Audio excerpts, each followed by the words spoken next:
This is Tom Dillon, the Lifetime Liberal, and today is Monday, May 30th, 2022. The title, first off, happy Memorial Days for all of those who have served and all of those who have paid the ultimate price in defense of this great nation. The title of today's rant is, Will Restricting Women's Rights Be the Demise of the Republican Party? And let's hope so. So we know that there's an upcoming Supreme Court decision where in all likelihood they will overturn Roe versus Wade. And that would mean that women would have less access to abortion or completely restricted of having any access to abortion, which basically means that the state has dominion over women's bodies.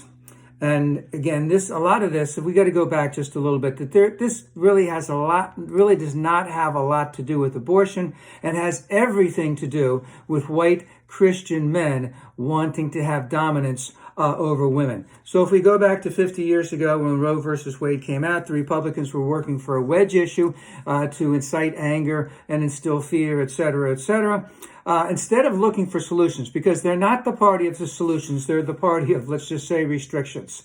And basically, let's just say what they decided to do in addition to trying to restrict women's rights, which they could have done if they wanted to. So, as I said, it's not as much about abortion. It's about there is no voting on the Republican part for any type of pre or postnatal care for any women in the United States. There's no universal PreK that they were advocating for or willing to vote for or willing to pay for. Very little in the way of SNAP, which is basically food stamps.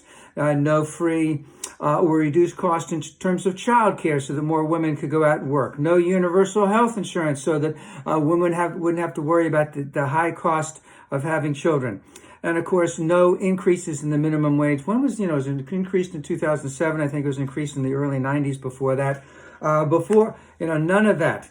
And you could add at least a half dozen more as to what Republicans do not want to do to help women have children, as opposed to just having dominion, which they want to have over women's bodies.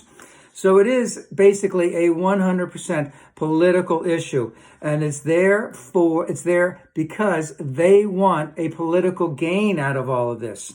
And of course, the big thing is, why don't they want these services provided for women? Besides having dominion over their bodies and having white men continue to be ruling at the economic top, they don't want to have to pay taxes for any of these services that they could have provided for the American women. And, this is the reason, and can't be emphasized enough, is that these are very vile people, and every single one of them needs to be voted out this November.